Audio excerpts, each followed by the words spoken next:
Imagine flying high above the Earth, a silent observer drifting through the inky blackness of space.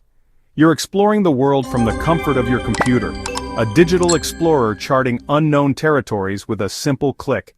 You glide over vast, sun-baked deserts and sprawling, bustling cities, a silent journey across continents. Then suddenly, something strange, something utterly unexpected, catches your eye, disrupting the familiar patterns of the world below.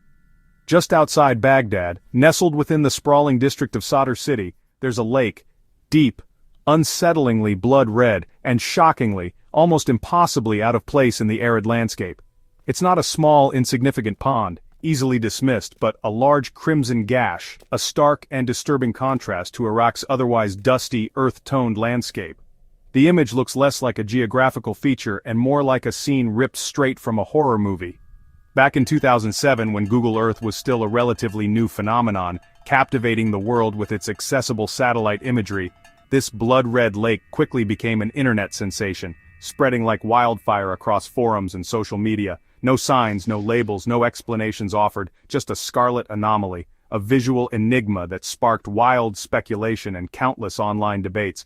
The color was so intense, so shockingly unnatural, it defied easy explanation that it fueled both a morbid fascination and a deep-seated sense of unease and fear. What on earth could possibly turn an entire lake this terrifying, this unnatural shade of red? Sadr City itself is a place steeped in history, a place with a troubled and complex past, not a typical tourist destination, but a densely populated urban district marked by decades of conflict and hardship. The lake's bizarre, almost otherworldly color only deepened the sense of mystery and intrigue surrounding it. Was it a rare, previously undocumented natural phenomenon, or was it the result of something far more sinister, something man-made and potentially harmful? Theories exploded online, a chaotic mix of speculation and conjecture. Some offered lighthearted jokes and humorous explanations, while others were genuinely disturbed by the unsettling sight. The lake quickly became a potent symbol of the unknown, a stark reminder of the mysteries that still persist, a reminder that even in our age of advanced technology and global connectivity, our planet still holds dark, unexplained secrets. Even from thousands of miles away, viewed through the detached lens of a satellite, the image remains deeply unsettling. That impossible, unnatural red pulls you in, demanding your attention, demanding an explanation, demanding an answer to the unsettling visual puzzle. What is really going on beneath the surface of that strange, unnerving crimson water? The mystery of the blood-red lake in Sadr City had only just begun. As the blood-red lake's fame grew, so did the demand for answers. People from all walks of life were captivated by its bizarre appearance, and the internet buzzed with theories and speculation. The pressure mounted on authorities to provide a reasonable explanation. Officials claimed the color came from slaughterhouse runoff, a direct consequence of industrial activity in the area. They pointed to the nearby facilities as the source of the unusual phenomenon. Blood and waste, they asserted, were routinely dumped into the lake, causing the water to turn its distinctive crimson hue. This explanation, while unsettling, offered a seemingly straightforward solution to the puzzle. It was a gruesome but logical explanation, fitting neatly into the narrative of industrial pollution and environmental disregard. The idea that such a beautiful, albeit disturbing sight could be the result of something so mundane was both shocking and strangely compelling. And for many, it closed the case. The authorities presented their findings, the media reported the story, and a sense of closure settled over the public consciousness.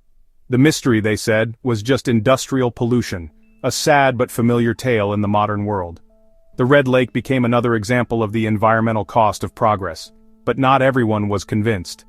Doubts lingered, fueled by inconsistencies and unanswered questions. The red was so uniform, so vibrant, almost unnaturally so, it defied the typical appearance of polluted water. Could slaughterhouse waste really do that? Could it create such a consistent and intense color across such a vast body of water? Blood usually dilutes and turns brown, not bright red. The natural decomposition process would typically alter the color significantly. The volume needed to stain a lake seemed immense, far exceeding the capacity of a single facility. Was one slaughterhouse enough to keep the color so intense, so consistently red for such a prolonged period? Skeptics also noted the lack of visible pipes, the absence of any clear discharge points, or channels in satellite images, no obvious signs of the infrastructure required for such large-scale dumping. If this was industrial dumping, where was the evidence? Where were the telltale signs of environmental violation? The official story felt too neat, too easy, a convenient explanation that didn't quite hold water. For many online detectives, the simple answer wasn't enough. They dug deeper, searching for alternative explanations and hidden truths. They believed something was being hidden, that the official narrative was a carefully constructed facade. The mystery remained unsolved, a persistent enigma that continued to captivate and confound. To understand the lake, you have to understand Sadr City. Built in the 1950s for Baghdad's poor, it grew into a massive troubled district. Known for poverty and resistance, Sadr City became a center of conflict during the Iraq War. Years of violence left scars, physical and psychological.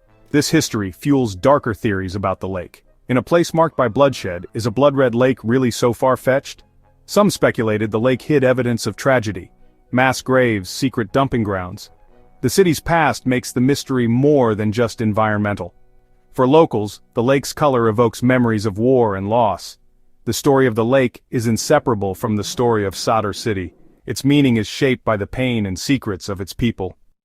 The internet became obsessed with the blood-red lake. Forums and blogs buzzed with theories: slaughterhouse runoff, red algae, chemical pollution. Amateur sleuths analyzed satellite images, compared global phenomena, and debated every clue. Some suggested industrial dyes, others pointed to rare microorganisms. Conspiracy theories flourished: secret military dumping, chemical weapons, government cover-ups. The lack of official information only fueled speculation. The mystery grew with every new post. The lake became a modern legend, a symbol of our urge to uncover secrets. It wasn't just about a strange lake in Iraq, it was about our collective curiosity. The story spread, evolving with each retelling. The truth remained elusive. This mystery, like many others in our modern age, was born from digital exploration. The ability to view our planet from above has opened up a new era of discovery, allowing us to spot anomalies and ask questions we never could before. Google Earth, a readily accessible tool, let anyone zoom in, offering a virtual window into even the most remote corners of the globe. Anyone could rotate the view and carefully study the lake from above, examining its features and surroundings with unprecedented detail. The blood-red stain was strikingly isolated on the edge of Sadr City, a densely populated district of Baghdad. It stood stark against the surrounding earth, an anomaly that begged for explanation. Over time, a fascinating pattern emerged as satellite images showed the lake's color changing, a dynamic characteristic that added another layer to the puzzle. At times it appeared a vivid, almost unnatural red, while on other occasions, it was brown or strangely faded. This suggested the cause wasn't permanent, ruling out certain types of contamination or geological phenomena. Perhaps algal blooms, known for their rapid color shifts or intermittent dumping of some substance, could explain the shifting hues we were observing. The lake's geography added another piece to the puzzle. It was an endorheic basin. Water flowed in from surrounding areas, but there was no outlet for it to escape. This meant that anything dumped into the lake stayed there, trapped within its boundaries.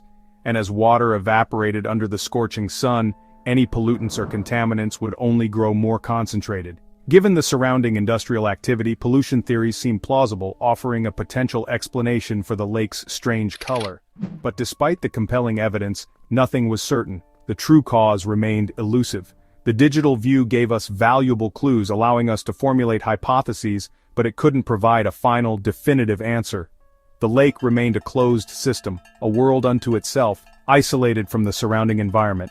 It was a trap, a silent container for whatever mysterious substance turned its waters an unsettling shade of red. The mystery only deepened with every new satellite image, each one offering a slightly different perspective, a new piece of the puzzle. The truth, the definitive explanation for the Red Lake, was still tantalizingly out of reach, hidden beneath the surface of the digital world. For locals, the lake was more than an online curiosity, it was a source of fear. Many believed it was cursed, a place of bad omen. Parents warned children to stay away. The water was lifeless, no birds, no fish, withered plants. The lake was dead, supporting theories of severe pollution. Some linked the color to the souls lost in war, a physical reminder of grief. These stories reflected the community's pain and anxiety. Residents worried about health. Was the water contaminating wells? Was the air safe? The lake was a constant, colorful warning of hidden dangers. For Sadr City, it was a threat as much as a mystery. The legend grew, shaped by fear and memory. Today, the blood-red lake is mostly gone, its color faded, its mystery unsolved. The change raises more questions than answers. Did the source stop, or just become less frequent? The story has all the elements of a great mystery discovery theories and a haunting history. Even with modern technology, some secrets remain hidden. Was it pollution, a rare natural event, or something darker? The lack of evidence leaves the door open for speculation. The lake invites us to keep questioning, to keep exploring. Mysteries like this remind us the world still holds secrets, waiting to be found. The truth about the crimson water is still out there, waiting.